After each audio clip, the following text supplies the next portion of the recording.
Yeah, good morning guys.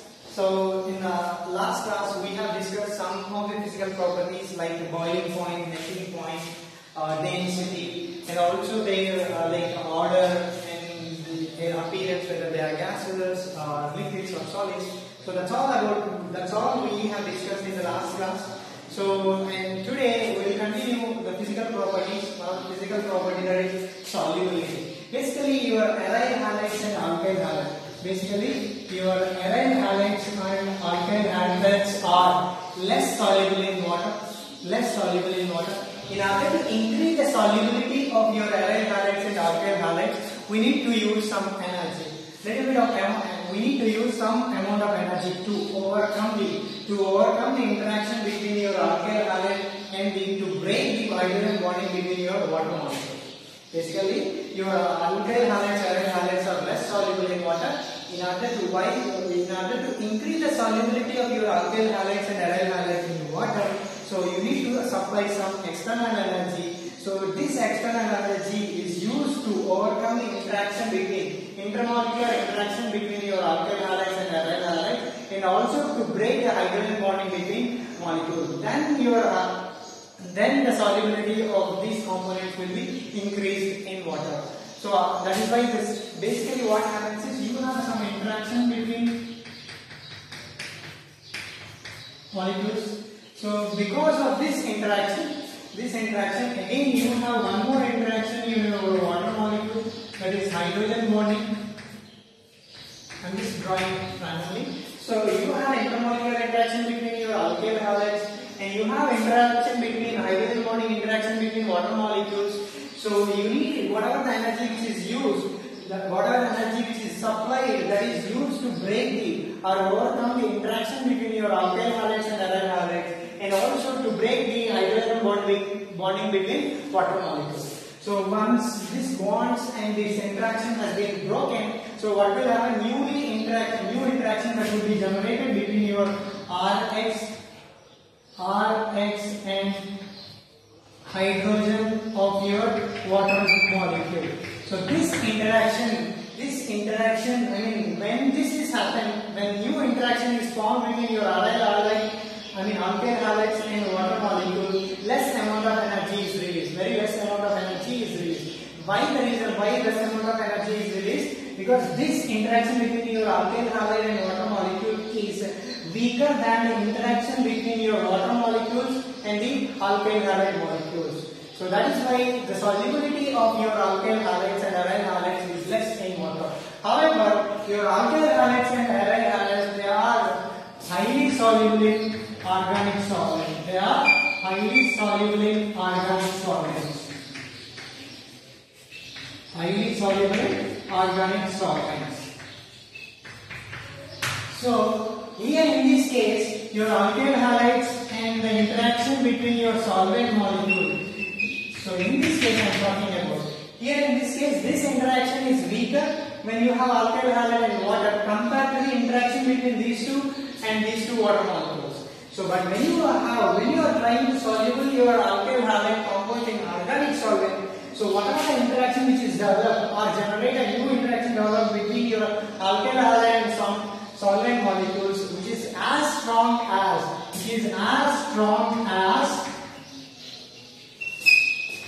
interaction between your solvent molecules. Interaction between solvent molecules.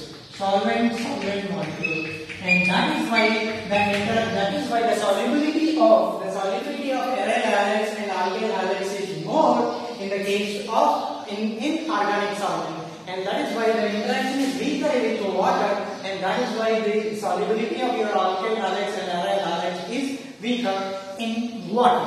So that is what the solubility of your aryl halides and alkyl halides. So next we will look into the stability of your alkyl halides. Stability of your alkyl halides. Basically, what do you mean by alkyl halide? An alkyl is connected to your X component. So stability of your alkyl halides. So the stability order is like this. RF is greater than RCl is greater than RBr is greater than RI. The stability of your alkyl halide follows this. So fluorides are more stable than chloride, and then bromides, and then iodides. Fluorides are more stable. So the reason for this, the stability order is, the reason for that is order of their bond strength. Order of their bond strength. So that is carbon fluorine bond strength is stronger, and that is more stable. And then carbon fluorine bond strength, and then carbon bromine bond strength, and then carbon iodide bond strength. So the bond strength between your carbon and fluorine is higher, and that is why the corresponding fluoride, carbon alkyl fluorides are more stable. And as you move from top to bottom, what is happening? Bond strength decreases, and that is why the stability of your alkyl halide decreases from fluoride to iodide, So basically your alkyl iodides are least stable among all these alkyl halides. Alkyl iodides are least stable, and because of the least stability, they decompose when you are exposing it to sunlight. Because of due to their least stability, alkyl iodides, your Ri compounds, are decomposed into I2. Okay. So due to the least stability of your alkyl iodides, when you expose to them, when you expose to sunlight, it decomposes to I2. So that could be violet or brown color, guys. That could be violet or brown color. And this is the stability of alkyl halide. This guy is more stable compared to other alkyl halide. This is the least stable. If this is the least stable, then this would be more reactive. So if stability is more, reactivity would be less, and reactivity is more, stability would be less. So we will look into that point later. So this is what the stability of your alkyl halide. Why this is more stable? Basically the stability depends on the carbon halogen bond strength. Carbon fluorine bond strength is stronger rather than that of that. As the size increases, as the size of halogen increases, the bond strength becomes weaker. So that is why the bond strength decreases, and the stability of your alkyl halide also decreases. That's all about the stability of your alkyl halide, guys.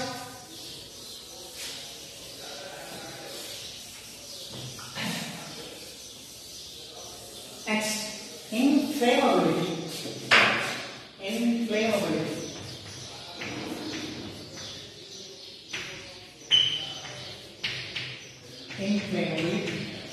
So what do you mean by inflammability?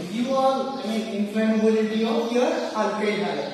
What do you mean by inflammability? Inflammability in the sense catching with, like, if you say, someone says a substance is inflammable. Inflammable in the sense it readily catches fire. So the ability of catching fire, that is called as inflammability. Opposite to that is non-inflammable. Basically, your alkyl halides are less inflammable. They don't catch fire so easily. Less inflammable compared to their corresponding hydrocarbons. Your alkyl halides are less inflammable compared to hydrocarbons. As the percentage of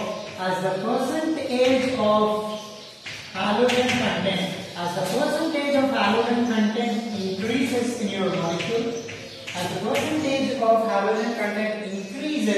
so the inflammability decreases. Inflammability of your alkyl halide decreases. That means catching fire. The capacity of catching fire decreases. So what do you mean by inflammability? Catching fire. So less inflammable compared to the hydrocarbons. But as the percentage of halogen, chlorine, bromine, iodine, it is halogen content increases. So inflammability of your component decreases. And you know this. CCl4. CCl4 is used as drying agent, dry cleaning agent. Dry cleaning agent, and because of inflammability and your alkyl halides are used as solvents. Because of less inflammable character, your alkyl halides are used as solvents in some reactions. So that is what your inflammability of your alkyl halides. Yeah. And these are the physical properties of your alkyl halides. So we are done with physical properties. So now moving to the chemical properties of your alkyl halides. Chemical properties of alkyl halides and aryl halides. We will see one after another. Chemical properties. So far we have discussed about the density and their appearance and how they look and how their boiling point changes, melting point changes. Some of we have looked into. Solubility also. Yeah. Now chemical properties. Chemical properties of your alkyl halides. Alkyl halides. Chemical properties are classified into chemical properties. Broadly, they give 3 types of reactions. Chemical properties. So, first one, nucleophilic substitution reaction. Your alkyl halide they participate in nucleophilic substitution reaction. Substitution reactions. And the second one is elimination reaction. Elimination reaction. And the third one is reaction with metals. Reaction with metals. So basically your alkyl halide they would give 3 types of reactions. One is nucleophilic substitution reaction, that is one type. Another one is elimination reaction. Another one is reaction with metals. Reaction with metals. So first thing we will talk about the nucleophilic substitution reaction. Nucleophilic substitution reaction.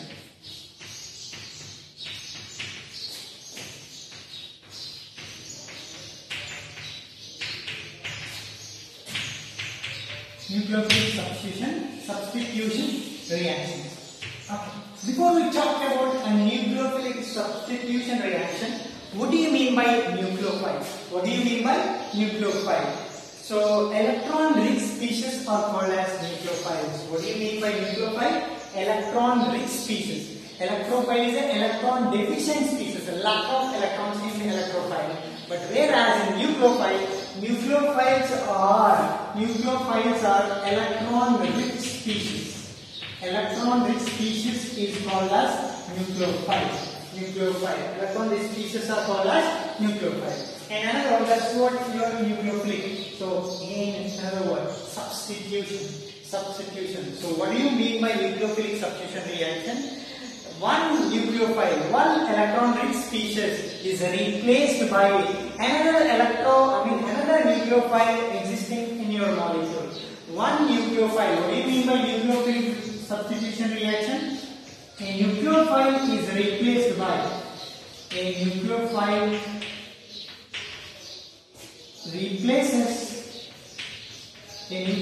replaces another nucleophile. A nucleophile replaces another nucleophile already exists in your molecule. Already exists in molecule. Such reactions are called as a nucleophilic substitution reaction. Already you have one nucleophile in your molecule, but that nucleophile is replaced by one more nucleophile, and such kind of reactions are called as nucleophilic substitution. And you might have heard this word already in cricket, guys.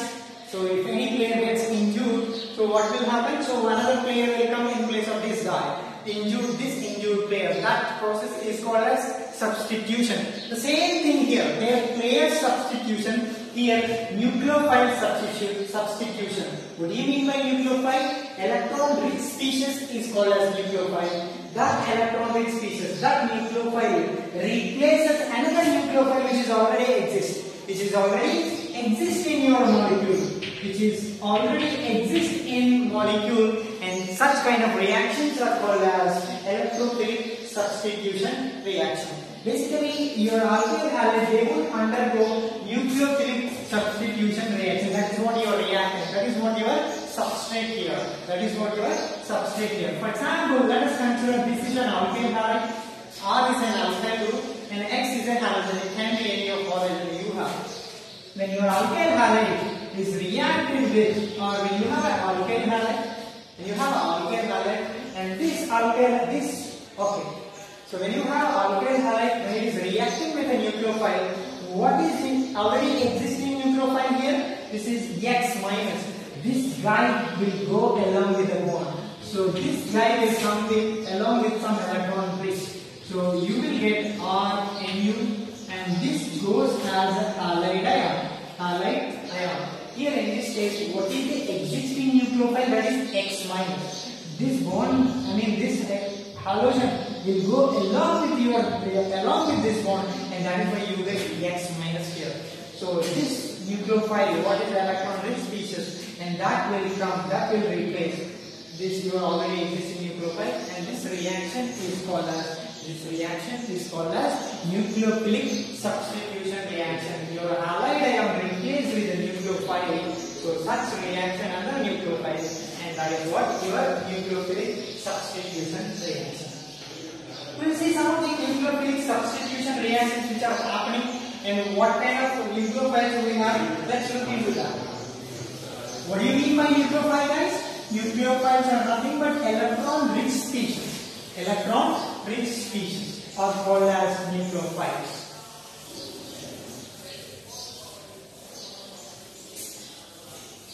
Yeah, let's look at here, guys.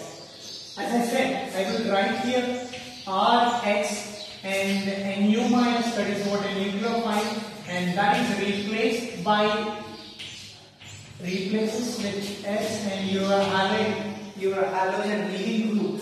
So this is called as a leaving group, guys. It leaves your substrate, and this is incoming nucleophile. This is your halide is a leaving group. And whatever you have a Nu minus, this is the incoming nucleophile. Let's look at some of the nucleophiles and some of the nucleophilic substitution reactions which are happening, which are possible with your alkyl halide, Let's look at here, guys. So this is the reagent, and this is the nucleophile. And this is the reaction. And product and the compound form.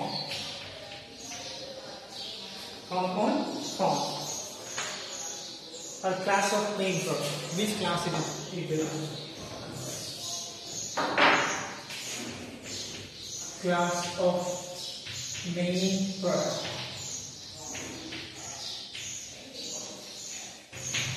Okay. So first one is reagent. So for example, when you have a reagent like sodium hydroxide or potassium hydroxide. Here sodium hydroxide Na+, NO minus. Potassium hydroxide K+, NO minus. So what do you mean by nucleophile, guys? Nucleophile is an electron-rich species. And what would be Na+ and OH minus? Who is electron-rich species here? OH minus. So that would be your nucleophile. So what will happen to the reaction here? Your Rx is there, and that is reacting with OH minus. So what you would get here?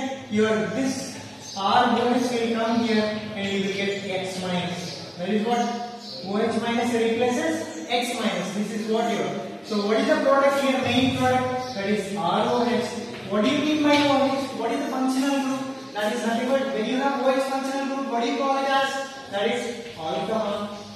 That is called as alcohol. Next, if you have water molecule, so how water is a nucleophile? Because you have a lone pair of electrons in your water. You have a lone pair of electrons in your water. So what will happen here? So here the OH minus H plus and OH minus H plus. So sorry. Here lone pair. Who is lone pair here? Water is lone pair. So this one is acting as an electrophile. This is acting as a, because you have already, what do you mean by nucleophile? Nucleophile is electron-rich species. Already you have excess electrons on your oxygen, so that is why your water acts as a nucleophile. And how does it react?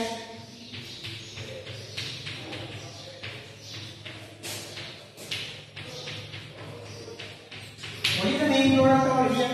What is the main product over here? ROH. So here H plus and OH minus will be there. So one H plus will go out and OH minus will replace your halogen. And what you get here is, what is the main product here? ROH. What is you mean by ROH? OH functional group. Molecules are called as alcohols, ethanols and alcohol. Next, NaOR prime, rather I would write NaOR prime, R prime, R dash, whatever you call. So what would be the electrophile here? Sorry, what would be the nucleophile here? Here NaOH. This is NaOR. Na plus and OR minus. So here it would be RO minus, the charge on oxygen you will have, and that is the electron-rich species. Again the same thing here guys. RH, when it replaces RO minus, this is prime. So what will happen is RO R prime and then X minus RO R functional group. What is that? That is your main product. RO R prime. And what is the RO R functional groups are called as ethers.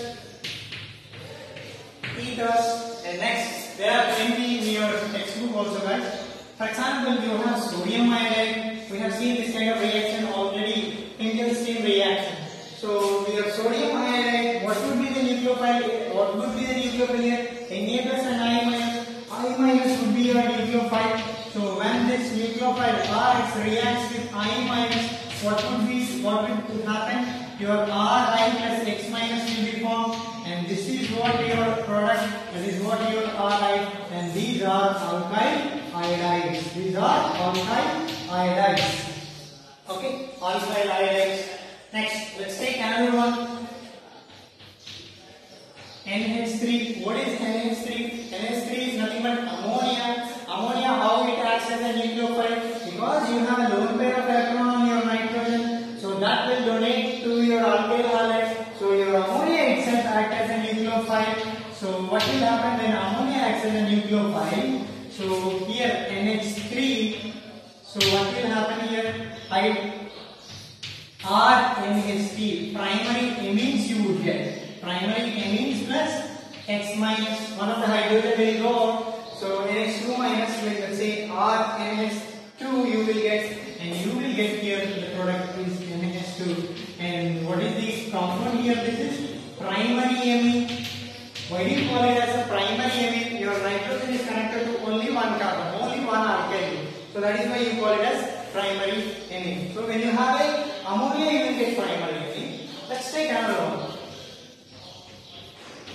If you have a primary amine, nitrogen is connected to only one alkyl, one carbon. So here how it acts as a nucleophile. Again nitrogen, here also it is having a lone pair of electron. So that also acts as a nucleophile. So when you have like that, RX plus H2N R prime, so you will get RNH R prime plus X minus. So how do you get here? So RNH R prime. That is what your product is. So how many alkyl groups are connected to your nitrogen? There are two. Actually, it is supposed to be like this. How many are connected to your nitrogen? Only two. So you call it as a secondary amine. If you are taking simple ammonia, you would get primary amine. If you are taking primary amine, you will get secondary amine when it is reacted with alkyl halide when it is reacted with alkyl halide. If I take secondary amine, so I would get tertiary amine. That means in place of this hydrogen, what you will have? Another alkyl group. Another alkyl group. So when three alkyl groups are connected, what do you call it as? That is called as tertiary amine. Okay, if you take secondary amine, you will get tertiary amine. If you take primary amine, you will get secondary amine. Next.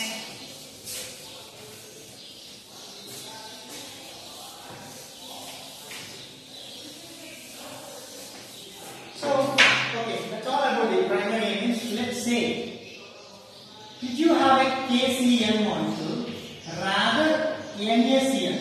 What is KCN? Sodium cyanide or sodium cyanide. KCN is potassium cyanide. NaCN is sodium cyanide. Here the nucleophile would be Cn minus, Cn minus. Okay. Basically, it would be like this. So basically, it is a potassium plus and Cn minus. Potassium plus and Cn minus. I come to this point soon. So when you have this one, when you have like this Rx plus Cn minus, so how do you get? What do you get? RCN plus X minus. RCN. What is the product here? Main product? RCN. RCN is called as cyanide. Alkyl cyanides. These are cyanides. You can also call it as nitriles. IUPAC name is nitrile and this is common name is cyanide. CN is cyanide. KCN you will have cyanide. When you have a AgCN, this is ionic compound, guys. Your KCN and NaCN are ionic compounds. When you have an ionic compound, you will get cyanide. But AgCN is a covalent compound. AgCN is a covalent compound. How does it look like?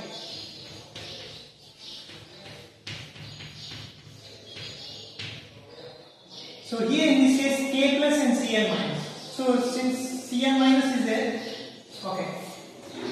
So here in this case, when you have a Rx, when it reacts with AgCN, so what you will get is, so here this is already this carbon will not go and attack your alkyl halide. The reason is it's already bonded to your silver. So but you have a nitrogen here. In which case I am talking about AgCN. AgCN is a covalent compound. AgCN is a covalent compound. When your AgCN is there and nitrogen is there in AgCN, and that nitrogen is having a free lone pair of electrons, and that is what your nucleophilic center. That nucleophilic center will go and attack your carbon of or your alkyl group, and that is what it will have. So RNC you will get because nitrogen is going and attacking your alkyl group. So your RNC will get RNC. That those are called as isocyanides, rather isonitriles. Isocyanide or isonitriles. Isocyanides or isonitriles. So just listen here some related stuff I would like to tell you guys. When do you get CN? When do you get NC? And what is the reason for that? Let's look at that. So basically, in the case of KCN guys, K plus and Cn minus. So Cn minus has a two structures. This has a resonance hybrid. So sometimes it would be like this, Cn minus, or it has a resonance hybrid.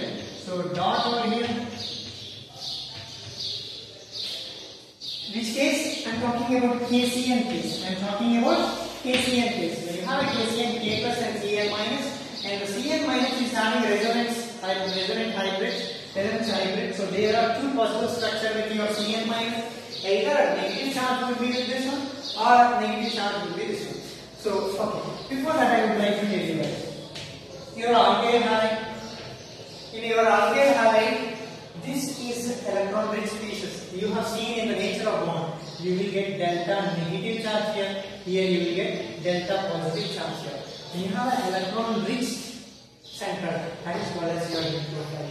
And this is electron poor center, that is called as your electrophile. Basically, it is what reaction is a nucleophilic substitution reaction. Nucleophile in the sense electron rich species. In these two, who is electron pool? Basically your nucleophile. This electron rich species should go to electron pool center. Among these two, who is electron pool center? And this guy is electron pool center. Whatever incoming nucleophile is there, that will attack this one, not this one, because already rich and this is poor. Rich poor combination is there. But this guy is already rich. So this guy comes here and this guy leaves here. That is what happens here. So okay. The piece they are attacking nucleophile is attacking carbon of your alkyl group because it is an electron deficient center. It is an electron deficient center. Let's look at this molecule, this reaction and KCl reaction. So Cl minus is a negative charge over here. So it is having a resonance hybrid and that is another structure is this one. You might be getting the doubt.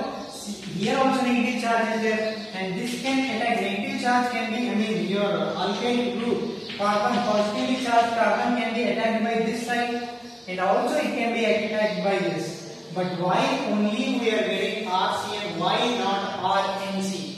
Okay, you got my point. If it is attached, this carbon side is attached to alkyl group, you should get RCN. That is what we got with KCN. But if this one is attached, you should get RNC. Why we are not getting RNC? Why we are getting RCN? The reason is, if this one is attaching this carbon, what kind of bond you get? Carbon-carbon bond you get. If this side, this carbon is attaching that carbon, what do you get? New CC bond will be formed. And if your nitrogen is attached, to your carbon, alkyl group carbon, so you will get CN bond. You will get CN bond. But why CN is more? Because CC bond is stronger. CC bond is stronger than your CN bond, and that is why when you are using KCN, your cyanides are formed. This carbon and this C. Cyanides are formed. Okay? Let us tell you. This is you have. Let's say. Okay, this is there and this is there. If this attacks, what kind of bond? C. That is what CC bond here. If this attacks, what bond? CN. This CN is formed here. So by among these two products, who is stronger? CC bond is stronger, and that is why you would get RCN. That is alkyl nitrides or cyanide. That is what your cyanide. That is what in the case of KCN. Since KCN is a ionic product and it has two possible resonance structures. Yeah. That is what about this one. Next. So what about in the case of covalent molecule, that is AgCN? So AgCN, guys. Here there is no possibility of carbon attacking your positively charged carbon in alkyl halide because it is already bonded to your silver. But what is free here? This nitrogen is having a low pair of nucleophile. That will go and attack this one. That is why you will get C. Who is attacked? NC. Okay, that is why you are getting isocyanide. Isocyanide in the case of AgCN. In the case of KCN, you will get cyanide. Let's look at another one. KNO2. What is this? Is potassium nitrate. Rather, you can also take sodium nitrate. When you have potassium nitrate or sodium nitrate, both are ionic compounds. You don't need to worry about it. So here in this case,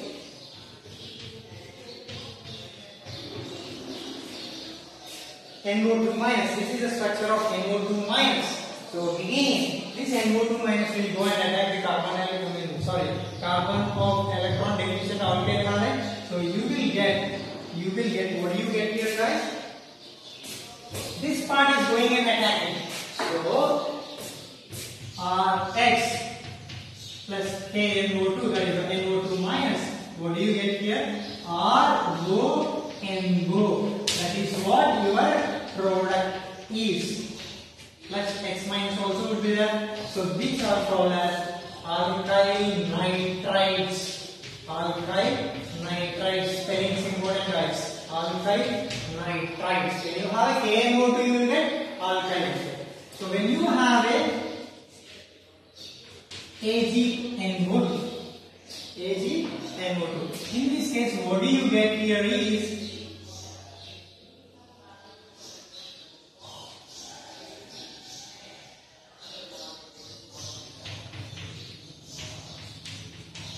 like this.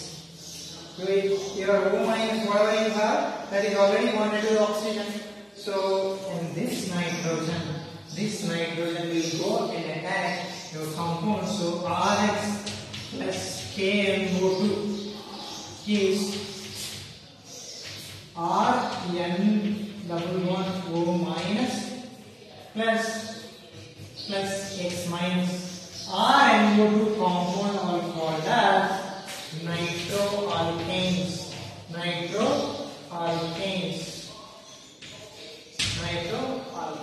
And these are some of the nucleotides. You have some more in your textbook, but mainly this you might be having confusion, so I have told you these things.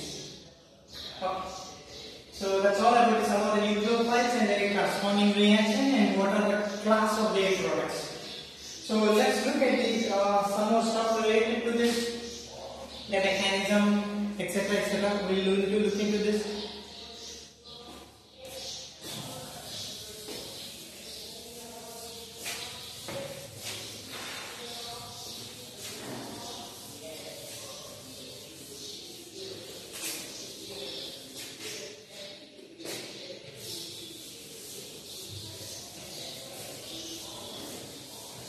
Okay, so this nucleophilic substitution reaction on alkyl halide, it follows certain mechanisms.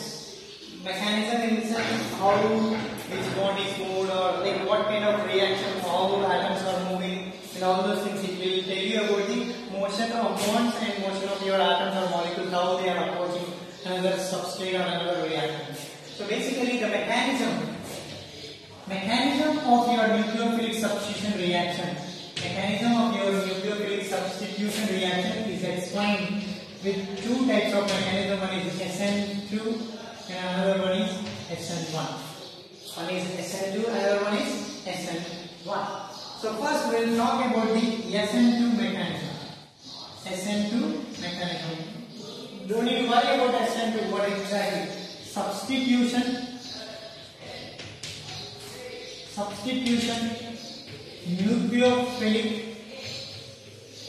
nucleophilic bimolecular. Bi in sense two guys. Nucleophilic substitution nucleophilic bimolecular. That is what SN2 means. S substitution nucleophilic 2 bimolecular. What exactly it is? Let's look at some sample reaction. Your methyl chloride is there. Your methyl chloride, when it is reacting with some base, I would take the OH minus. If we have sodium hydroxide, what would be the nucleophile? OH minus would be the nucleophile. So in this case, what will happen is, what will happen? I'll write in this way, guys.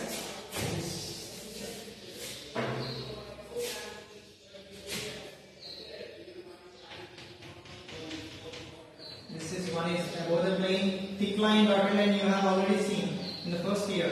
So this is one is above the plane, another is below the plane, and this is on the plane, and you have Cl here. H and Cl are on the plane and up. Next, so your hydroxide. Let's see.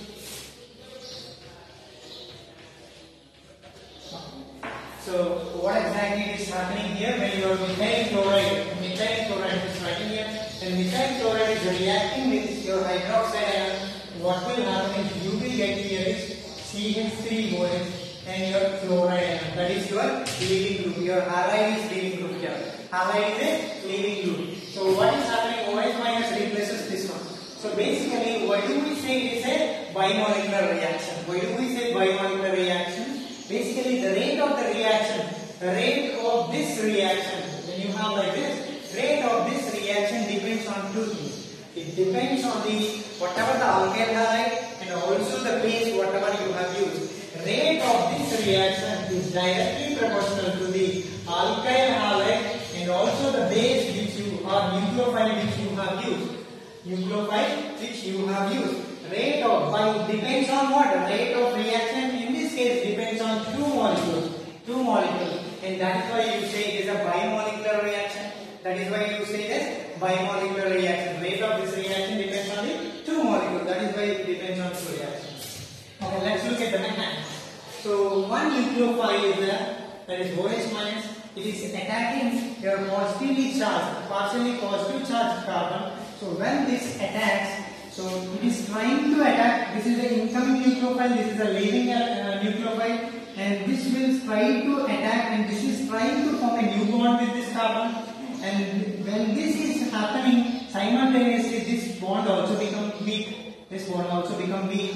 So when this completely attaches to this carbon, this carbon Cl bond breaks completely, and this Cl minus will go out. So how does it happen here, guys? Hydrogen over here, one hydrogen, same plane, and thick line, and the dotted line indicates the below the line, and this is thick line. There you have hydrogen. So what will happen is, this is OH minus. It is slowly, it is ready. It has started to form. Partially, it has formed bond, and here also we indicate another dotted line, that is Cl. So this bond is C and O bond is started forming. This bond forms and this bond breaks. So when this guy OH minus is trying to form bond with this one, when this is happening simultaneously, this bond becomes weak. This will start forming bond, and this starts breaking. Both things will happen simultaneously. So the breakage of incoming nucleophile and carbon, and the breakage of incoming nucleophile. The formation of incoming nucleophile and carbon, and the breakage of leaving nucleophile and carbon, it happens simultaneously. Both the things will happen simultaneously. This bond, and formation of this bond between nucleophile and carbon, and breakage of this leaving group and your carbon, both the things will happen simultaneously. This is a transition state. This is a transition state, unstable one. So here it is connected to 5 bonds here, guys, but this is forming and this is breaking. So finally what you will get here is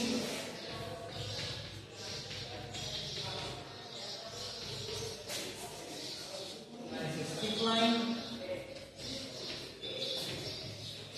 So this has been broken. Here is your minus. This is your product. This is your product.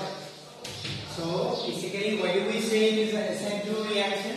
There is a substitution. What substitution? Nucleophile. And why do we say it is a bimolecular? Because the rate of, the speed of this reaction depends on the whatever substrate you have, that is alkyl halide. It also depends on another one, that is a nucleophile, incoming nucleophile. It depends on both of these. That is why the rate of the reaction depends on both of them. That is why we call it as bimolecular reaction.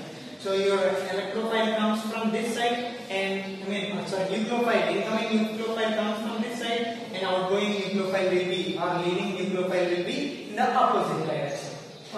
Here you need to understand, and one more thing here, guys. When this incoming nucleophile moves towards, and this incoming nucleophile moves towards this carbon, what will happen? Whatever the hydrogens, they will move to the one plane. They will move to the one plane. If they are moving, this incoming nucleophile is moving towards this carbon in this direction, your hydrogens also. For example, let us assume I have 3 hydrogens over here. I have 3 hydrogens, and this center part is carbon, let us assume. And that side you have Cl minus.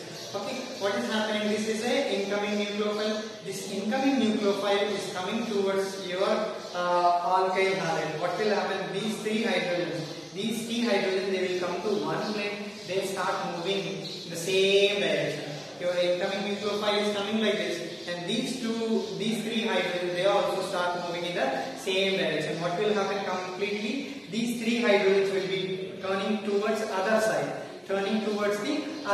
This is an inversion product. I will tell you another example. For example, you have an umbrella here, and you have some pole over here, some rod or something. So you have umbrella. I have placed in this direction. So when you have an umbrella, the lobe, whatever you have, it is turning this side. But heavy wind comes, a strong wind comes. What will happen?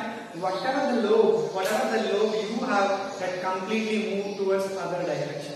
So what is happening? Your umbrella has been inverted when your strong wind comes. That's what. Initially you have like this, but when it is when it faces a strong wind, so what will happen? Whatever the lobes you have completely turned towards opposite side, inverted. It will be inverted. The same thing happens with your nucleophilic SN2 reaction also. What will happen here is, when 3 hydrogens are on this side, when your incoming nucleophile comes this side, whatever the 3 hydrogens are there, they will be inverted. So the resultant compound is called as the resultant compound. You can call it as inverse configuration. Inverse configuration. Inverse configuration. And just draw this. Inverse configuration. Hydrogen over here. You got my point. So when this nucleophile is moving towards your alkyl halide, what are the 3 hydrogens are there? They will be coming to the same plane and they will be moving in the same direction. Your nucleophile is coming like this, and these 3 directions, these 3 hydrogens also will move in the same direction, and they will be inverted. They will be going other phase. They will be taking other phase, and that is why whatever product you will get, that is inverse configuration. Again, I am telling you the same example, umbrella example. So umbrella, you have opened it and you have placed like this. When strong wind comes, whatever the lobe you have, it will be inverted, completely moving other side. The same thing happens here. When nucleophile comes this side, and whatever the hydrogens you have, those will be moved in the opposite direction. So they will be coming to the inverse state. That is why you call it as inverse configuration. So basically your hydrogen atoms, they are not heavy guys, they are small. They don't face any, they don't create any steric hindrance, bulkiness. They are not bulky, they are small atoms. Let's look at that, what exactly I am trying to tell here.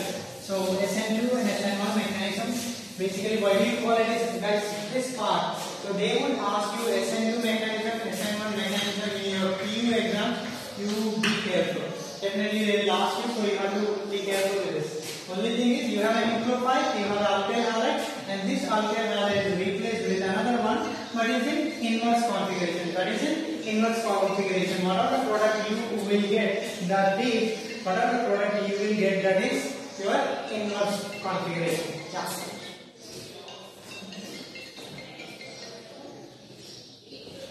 Okay. So here in this case, it's a methyl halide. It is a methyl halide. That is methyl chloride, CH3Cl, and all of them are hydrogen. So there is no problem. But when you have